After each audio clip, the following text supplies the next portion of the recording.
is opportunities to really talk to our members and hear from our members directly. So we have done a variety of these stakeholder connection panels with active employees of different types. We had the law enforcement.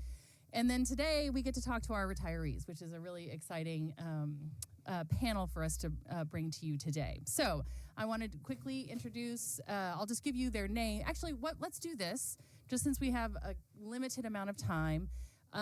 We'll go through and I'll introduce your name, and then the first response for everybody is tell us where you worked, and then tell us about what your retirement has been like, right? So I think that so often we talk about this is what I did in my career, but what we want to hear about is what does an ERS retiree's retirement look like? Are you out there? Are you working again? Are you traveling? How many grandkids do you have? We want to hear about all that. So we'll start with Luther there on the end, representing the AFSCME Texas retirees. How long do we have? You have just your name and tell us a little bit about who you are.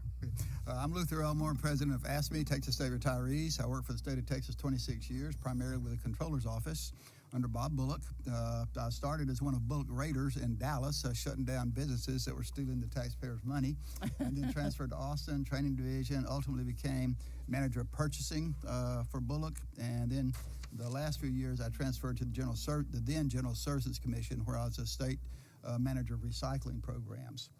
And so since I retired, I've been active in AFSCME, and prior to that and continuing, I still teach part-time at ACC as an adjunct professor of American history, where I've been for 37 years, and also I still try to stay active, play softball a couple times a week. That's great. All right. I love it.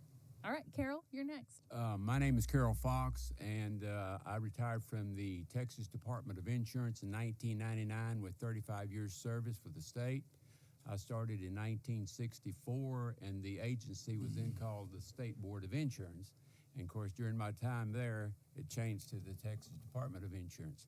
So anyway, I wore many hats at the agency, but I spent the full time at the same state agency, which is probably unheard of today. So my full 35 years was with the Texas Department of Insurance.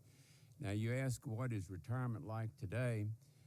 If I could borrow the words of my 94-year-old neighbor, he said the other morning when he got up, his wife asked him, well, what are you going to do today? And he said, probably nothing. And so she says, well, didn't you do that yesterday? And he said, yes, but I didn't finish. So that may be what retirement is all about, and I enjoy retirement. So Good. Perfect. All right, Janet. Good morning. Thank you for having this panel. I worked as a behavior psychologist. I supervised other psychologists and psychologists.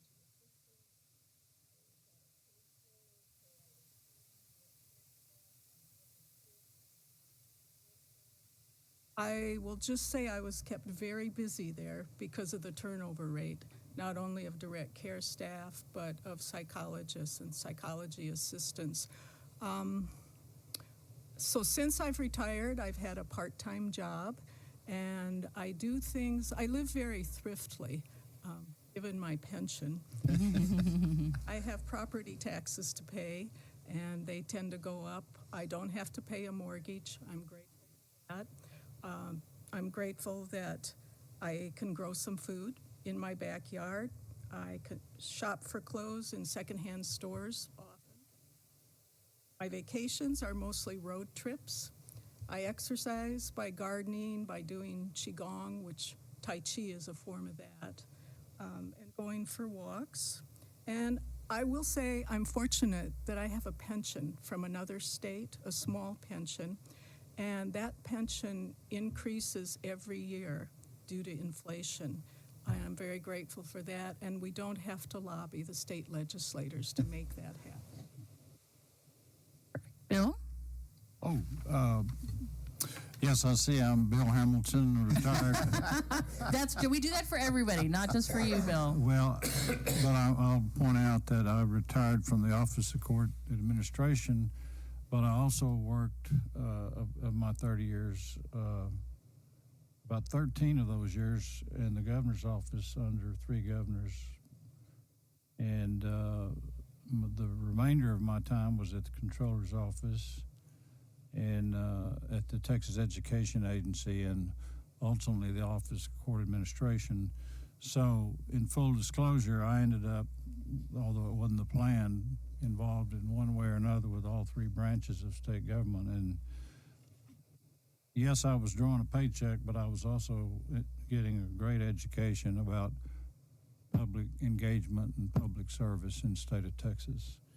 So I retired in 2002, and then I became involved with the Retired State Employees Association about 5 years later when I read in the newspaper one Sunday that the legislature had yet again underfunded the ERS pension program. And even though my program was already set, I said, well, this really doesn't seem right. So that's when I joined the RSEA, and I've been engaged as treasurer and president. And those 30 years were spent on basically financial management issues.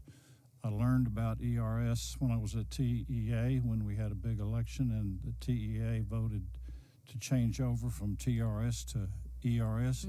So I learned quite a bit about the pros and cons of that. And then certainly working the last 6 years for the Office of Court Administration and all the appellate courts, I learned quite a bit about JRS 1 and JRS 2. So I'm just quickly on retirement.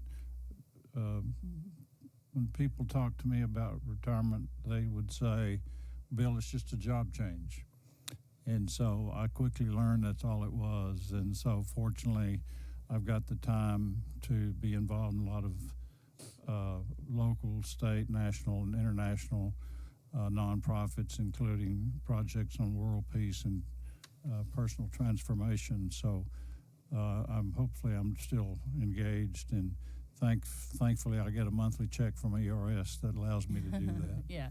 Thank you. Trying to get to Bill, you have to ask him which continent he's on, so you know which time zone you're aiming for. So, all right. So we're going to talk a little bit about both the retirement benefits and the health insurance benefits, and we'll do kind of some different folks, different questions. But Luther, why don't we talk about with you first, because I know you're also involved in the community. Do you think that the state pension is still a pretty unique feature that not a lot of people who are in retirement age necessarily have? And does that still convey, and is that part of our conversation in this community, do you think? Well, obviously, in society at large, fewer and fewer corporations and businesses are offering retirement plans. And so we as state employees and retired state employees are very thankful for that. Of course, we funded that as we work for it. But even with that, it's becoming a rare, as you well know, a rare occurrence. And the problem for us is that our membership is about 10,000 members. And so the problem for us is that many of our members worked for agencies that didn't pay a whole lot, like TDCJ and Department of Transportation. Some of those jobs didn't pay a lot. And so they've really been impacted by the fact that they haven't had a COLA in the last 22 years. Okay. And so our heart goes out to them, and my commitment indeed is to try to help those people. I'm doing fine financially, but so many thousands and thousands of state employees are not, and so that's what we're out there. Okay, Carol, you want to kind of speak to that as well? Well, I agree too with what was being said, that certainly retirement was a very important factor for me as far as staying with the state. But when I graduated from college in 1964, I had a big target on my back, and it was called the draft. Okay. And so what do you do when you have the draft? Because a lot of the people weren't really interested in hiring people with that obligation. Oh, so I got on with the state, and I started when I completed I missed the draft, but I joined the Texas Air National Guard and spent 6 years at Ellington Air Force Base in Houston, Texas, on weekends. But anyway, so I said, well, I'll just go to work for the state, and then I'll complete my military obligation, and then I'll probably look for something else.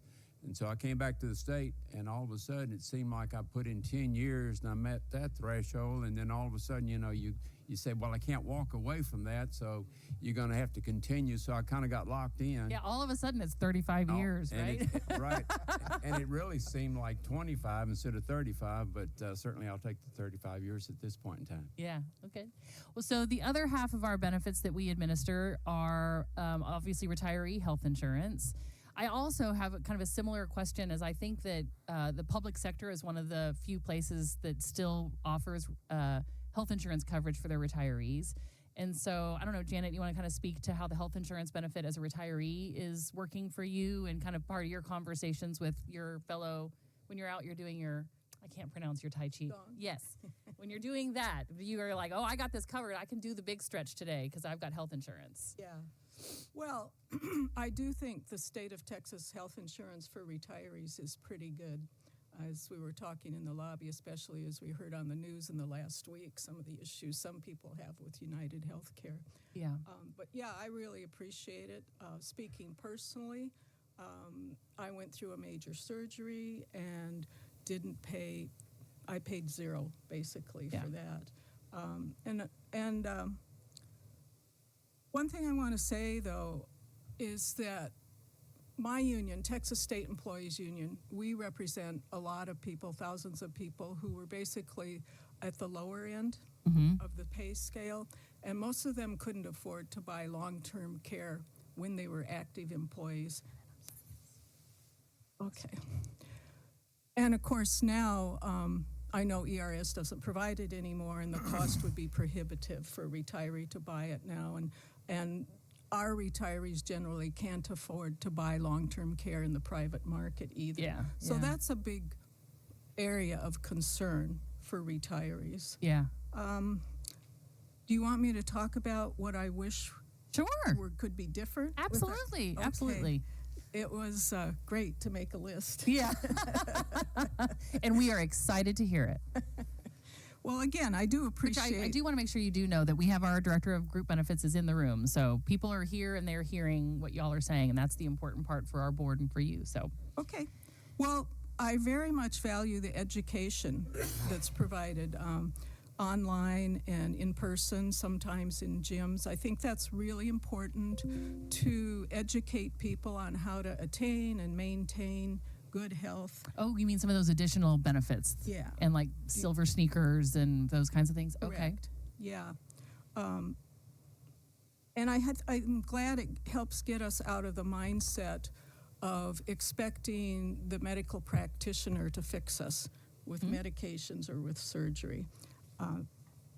What I'd like to see is more education and access to other evidence-based forms of healthcare. One example would be acupuncture, which is great for pain. It's great for side effects of cancer treatments and all sorts of other things. Mindfulness for stress and pain, some of that. I know there's a bit of it online, but we could use a lot more of that to avoid use of pharmaceuticals and surgeries. As far as the yoga videos, might I suggest that if you could get United Healthcare to show yoga teachers who are people of color, that would be great, because there's a mindset, a perception that that's for wealthy white people, and it's not. It's for everybody. That's great. Keep going. We're not stopping you now. All right. You've got more on there. Bill's coming up with his list as we speak. Go ahead. Well, I'd like to see classes either in the videos or in person on Tai Chi, too. I assume you're familiar with Tai Chi somewhat, but there's lots of evidence that it's great for cognition, it's great for balance, it helps prevent falls. What else? Yep, it's been shown to reduce falls and non-fatal strokes and all sorts of other things. Now, more personally, I'd like to see more manual lymphatic drainage. I had a foot surgery half a year ago, and from that foot surgery, I developed lymphedema. And from that lymphedema, the swollen foot, the friction of it rubbing against my foot created an infection. And I'm still dealing with that. Yeah. And in the process of trying to find somebody who does lymphatic drainage, I learned that there's only one provider in Austin area, I don't know how it is in other parts of the state, Okay. who could provide it for people other than those who've gone through breast cancer surgery. So that's a big hole that I'd like to see changed. That's great. Texas Orthopedics, where I had the surgery, they provide physical therapy, but none of the physical therapists are trained or qualified to provide the lymphatic drainage. So I've been waiting a couple months for that appointment with a single provider. Yeah, that's interesting. That's a really interesting point. Okay, Bill, health insurance benefit. I don't want Lean to. forward into the microphone. I'll do that. This is essentially how Bill and I operate together. So I still think the voice carries, but I guess not. But I think I never want to say there's nothing more important than the monthly annuity check. Absolutely. Retirement is our middle name, after all. And the health insurance program is a welcome addition to that. But it's become more than just an addition because of the challenges of healthcare and the management of it and the options and the costs. So while there's been limited enhancement on the annuity side, there's no doubt that ERS has spent quite a bit of time enhancing the offerings and holding down the cost for health care. And I'm so glad that the Medicare enrollment period is now over, so we don't hear all the commercials on TV. I don't, need to hear much more from Joe Namath or anybody else. But the truth of the matter is, the comment I want to make there is I'm so glad to be involved in an insurance program where my Medicare Advantage is already addressed. And so I basically tune out because I have the confidence that the options that ERS is working on year in and year out are going to be good for us. I don't have any detailed commentary at the level of Janet, but certainly those are very good examples that we should be pursuing. Thank you. So, go ahead, Luther. Yeah, for sure. Jennifer, one thing I would like to add is that I'm very appreciative. I've been retired 20 years, and I haven't had any serious health issues, so I'm satisfied with United Healthcare. But one thing I was very appreciative of was when they originally became the insurer, that they began to initiate, and I don't remember this having happened with any of our other carriers, but they began to initiate those yearly in-home visits. Come by, check your blood pressure, talk to you about your medication. And I thought, man, this is great, because for me it's fine, and I don't necessarily need another black spatula that they'll give you if you do it. But from the insurer standpoint, think how innovative and forward-looking, that they can come by and hopefully in some of the population, they will see issues that need to be addressed that the retired employee might not think about at the time. Yeah. And so I'm really appreciative of that, and I hope it's worked well for them. Perfect. All right. Well, I want to make sure I give everybody, I know there are some questions from y'all, so I want to make sure there's an opportunity for that before we kind of go through the final questions. And I want to make sure actually and they have your document, Janet, so if that comes up today. So what questions do y'all have? Do you want to visit with them about, hear from them about anything? Yeah, Ms. Cook, you mentioned that you have a secondary pension plan, but would you share with us what state that is and how the COLA works there? Is it tied to the CPI or? It's from New York, and it's fiscally sound, it's well-funded, and New York State does have a state income tax, too, which helps them create this. Okay. Thank you. Jacob? Yes, Sorry, Ms. Clark. not necessarily a question, but if I did have any question about retiring, I think I'm sold. Yeah. You all should be like on some type of billboard or something. I would love to do nothing and Tai Chi and advocate for others and things like that as a day-to-day thing. So thank you for all the work and support that you all have been providing for retirees. So thank you. Dr. Key? I was just going to ask how long you'd been using acupuncture, or if that was your own experience. I've been receiving acupuncture since 1996. Okay. So 28 years. And you see tangible benefits? Definitely. The only reason I ask is my father was the most skeptical of all people, and I came home from college once, and he was using acupuncture for something, and I thought, wow, that's a testimonial from a real skeptic. So, Yeah. Are there any issues within the health insurance program that you would have suggestions for us to improve? You've all seemed very complimentary about the program and that it's beneficial to you, of course, but or any gaps that you see that we could improve in the plan? From my perspective, there aren't any gaps. Since I retired in '99, of course, I'm living the life now, not having an annuity increase or any type of an adjustment since January of 2002.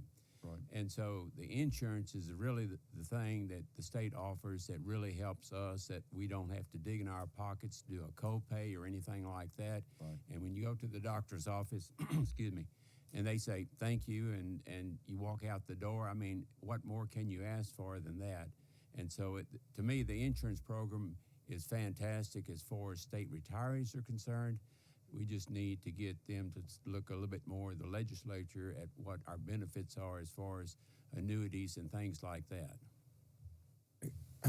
one other question, Janet, you had mentioned on the subject property taxes. I should know this, but don't you have some sort of an exemption from increases?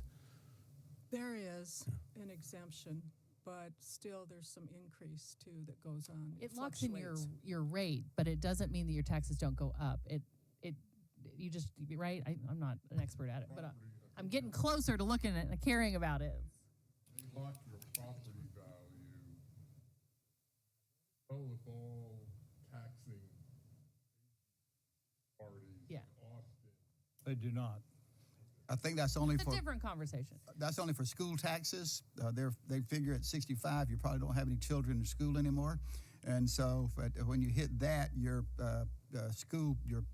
independent school district taxes are frozen. Okay. They will not increase. So the city and county and the others can continue to increase. Okay, yeah. Well, that's in Williamson County, too, we have a lot of retirees there with Sun City, and we also have our county taxes frozen as well as our school taxes.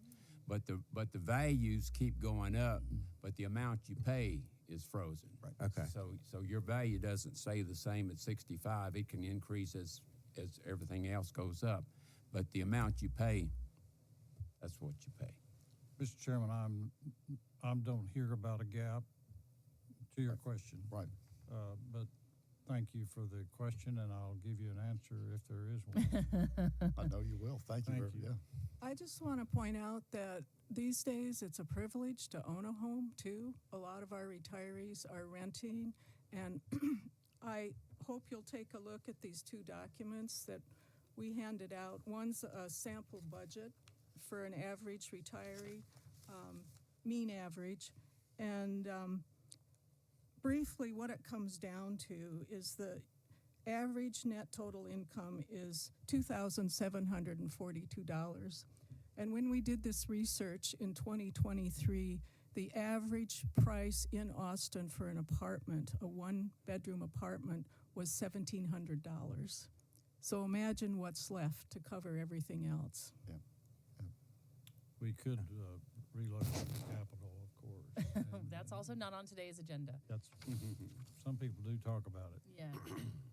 Any other? Yep.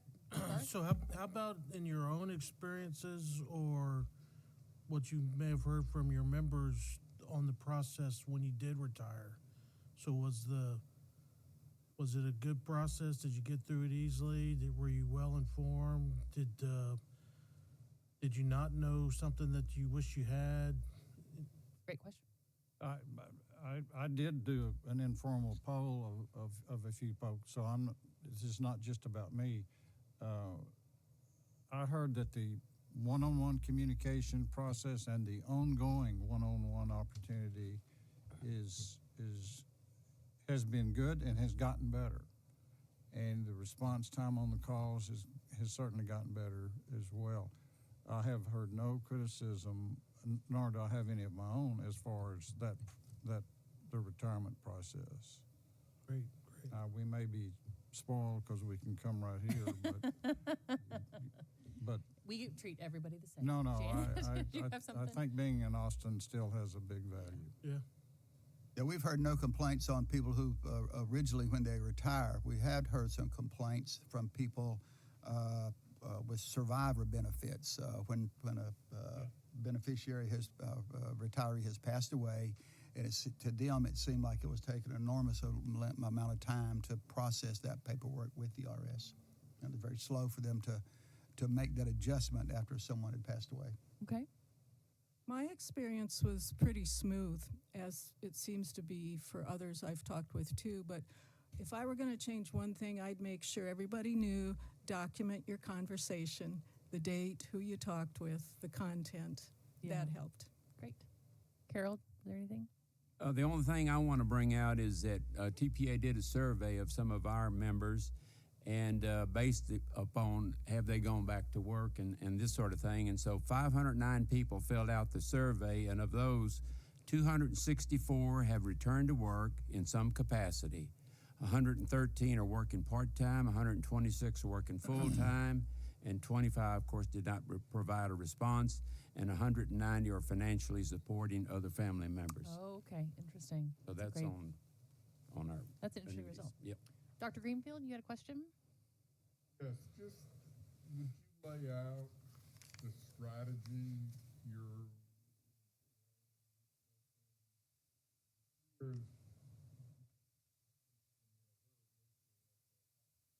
quite happy with the Medicare Advantage, especially coverage we receive. Now, there has not been an increase in century. One of the things that I remember from 50x years ago, I was taking a ROTC course, what I call the ROTC Manual of War Principles. And one of the principles is concentration of forces. So there are the four groups there. So I would hope that you will concentrate your forces, primary objective that your members would like to receive. So yeah, I think he's asking kind of what is your strategy for. So you're succession? singing from our songbook. So it's not in the ROTC program, but it is a songbook. And you won't get any hesitation that this group and more will be working on a unified basis going forward, as it has in the past couple of sessions. And a bunch of us attended the budget hearing, and we've continued conversation with legislators, those that we think certainly will be in a certain responsibility. I know this, that at the budget hearing, I think most agreed with the comment that I made, that going forward, anybody that will listen to us, please help us recoup some of that lost purchasing power, 44% over the last 20 years, number one. Number two, help us put in place a system yet to be defined that will prevent this from happening again. So not putting numbers to any of that, Not saying it's a 13th check or a COLA or anything, but we are definitely appealing to anybody that will listen that's in a position of responsibility to do those two things. As I said, I opened up the newspaper, and this was about the third session after this had begun. And then finally, folks like Controller Hager began to say, hey, people are paying attention in New York, and it might begin to affect it might start costing you money that you think you might be saving money, might doing things. So we're just going to keep beating the drum, I believe, y'all, Luther, Yeah. Janet. You want to speak to your kind of legislative Go ahead. approach? Any and all. This could be everybody. Well, I would say in response to Dr. Greenfield's question about working together, we do that. We meet regularly together, and we loosely define ourselves as the coalition. And so all the groups represented, and so we kind of map out an agenda and goals and a pathway that we hope to achieve success for all retirees. Texas Go ahead. Go ahead, Janet. Texas State Employees Union, we've been working since the last session. We just keep working and working. I agree with everything that's been said. I also invite you to take a look at this document, Pensionomics. TSEU did some research, and basically one of the salient arguments in it is that increasing a COLA benefits local communities. There's lots of research showing that the economic impact just builds on itself when retirees have more money to spend, and they mostly spend it in their communities. Interesting point. Thank you. Yeah. Carol? First of all, let me thank Porter. I looked at a portion of his administrator statement, and at least he seemed like he's pointing out the fact in his administrator statement that with this Diet Cola that we're getting, that 25% are only going to really be affected by this cola. And of those, it's going to be 90% is going to be less than $60. And so, anyway, I've looked at one of your previous meetings here, and the notes that I got was that ERS does not advocate, but they educate. Correct. And I was thinking, well, you have, ERS has a, what they call an insurance advisory committee. Have you ever thought about a state retiree advisory committee that us folks could get together with you folks to kind of plan an attack on how we want to approach the legislative session?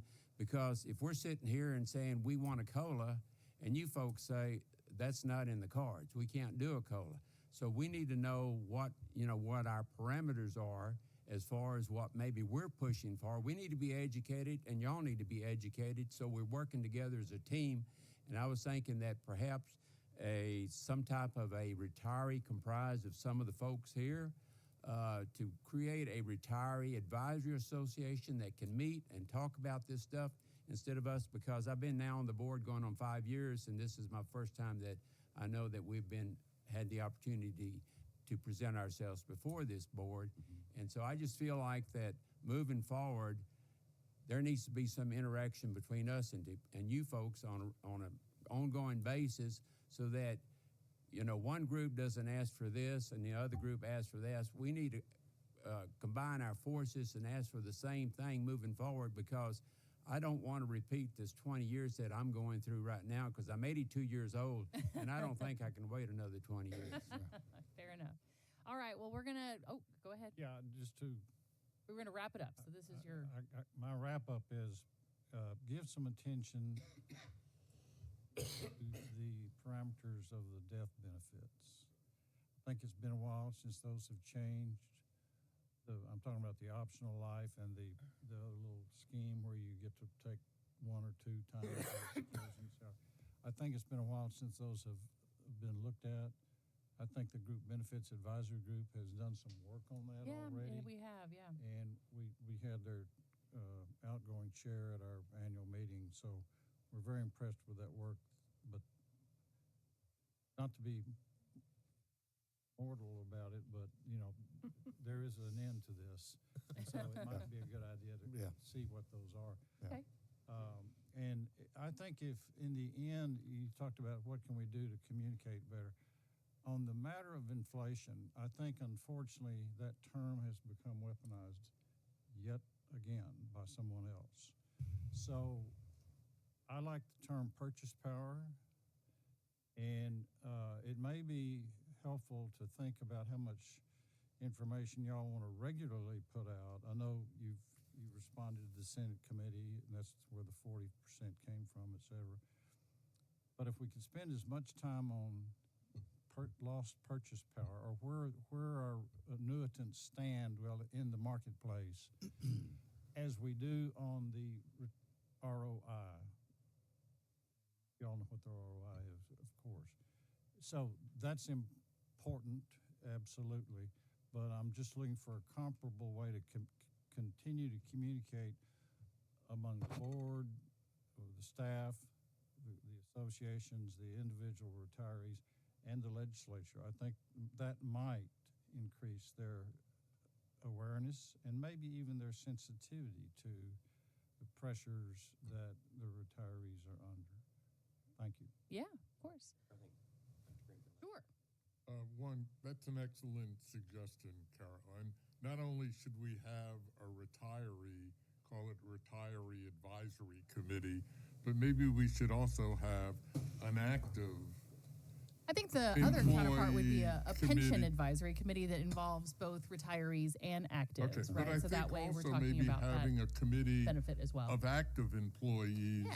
that, just like we have an investment advisory committee to help us with, let us speak to the active and the retirees. So I appreciate that's an excellent comment. And Bill, the purchasing power one, that I think sounds more dreadful than inflation, because you always can talk about loss of purchasing power as opposed to inflation is like, what is that? So that's a good, maybe a better way of marketing, obtaining. Just a suggestion. It's actually. So as we wrap up, I know that Luther's got one, but I want to, things that we can do to be more supportive of you all as individual members, your association, your membership. That's, Bill's given us his. Janet, you've had some good health, but you're welcome to add to that if you'd like. Sure, hit it. Yeah. I would just add that for a lot of our members, it's a financial strain to also pay for healthcare coverage for partners or other family members. It's considered a discretion, something that's not built into the basics of a budget for the average person who's a retiree. So just to be aware of that. And then I just want to add that I think it would be useful if ERS could convey regularly the status fiscally of our pensions, and do it in layperson's language too, as well as what's being done to educate legislators like we've talked about. That's great. It's a great suggestion. Carol, anything else? Well, like I said, I think communication is most important. And I tell you, I'm living the life. My wife retired in 2001 from the teacher retirement system. I see what goes on on that side of the ledger. She's gotten 3 13-month checks. She's gotten 2 cost of living adjustments, one of them just being this Prop 9 that was approved by the voters here this last election. And she's gotten a $7,500 stipend during the same time that Carol sits here and hasn't gotten anything. And by the way, she does participate in Social Security, and I've heard sometimes that that's what's holding us back is because of Social Security. She does, and I'm sure that the whenever the legislature gives the teacher retirees their raises, that they don't say we can't give it to you because you're under Social Security. And she's under Social Security. She worked for the agency. I think the Austin School District is under Social Security. So those issues are out there. We just need to explain them in terms that they understand that, hey, we understand what goes on there, but, look at our side of the table too. Great. Luther? Jennifer, one thing that we've considered that would help AFSCME and our retirees or potential new members is for ERS to possibly implement a DocuSign process whereby as you join an association, you don't have to have the hard copy to mail back in with a signature, but you go, I would like for y'all to look, and I haven't discussed this with other stakeholders here, but maybe go to a DocuSign process where they wouldn't have to just mail it back in to y'all, if you could consider that. Perfect. Robin's somewhere in the room, I'm sure. So there she is. So that is our panel for the day. We'll let y'all get to the rest of your agenda, but I wanted to, this is a great, are you waving or you have one more thing to say? I'm just waving goodbye. Okay, this is. It is video, Once right? again, this is how Bill and I work together. So thank y'all so much. Thank We you. really appreciate you being here. Thank you very much. Your insights were very, very helpful. And just on the issue of inflation, you mentioned the rent back several years ago being $1,700. CPI was out today, and that's what most people focus on. But if you break that down into the basics of life that you're facing, and I'm still working, one of these days I'll retire, but all of us are facing. You strip it down to the basics of rent, food, health care, insurance, what we need to just get by on a day-to-day basis. That inflation rate is higher than what the CPI is reporting. So somebody mentioned purchasing power down 44%. My guess is if you just look at those items, it's down a lot more than 44%. So we're definitely sensitive, and it's hard for me to comprehend how you've gone 24 to 25 years without that. But hopefully the powers that be will listen to you this time around in your coalition. So thank you for your insights and your comments about ways we can improve the benefits too. And I'll say, as far as advocating versus education, Jennifer is a very efficient educator, I will say. So. You know, this sample budget really puts a bright light on it too. So thank you, Jennifer. Thank you very much. Okay, we'll move on to agenda item 20, a consideration of a report of Group Benefits Advisory Committee activities. And Bernie Hosky and Dr. Janet Besner will join us today.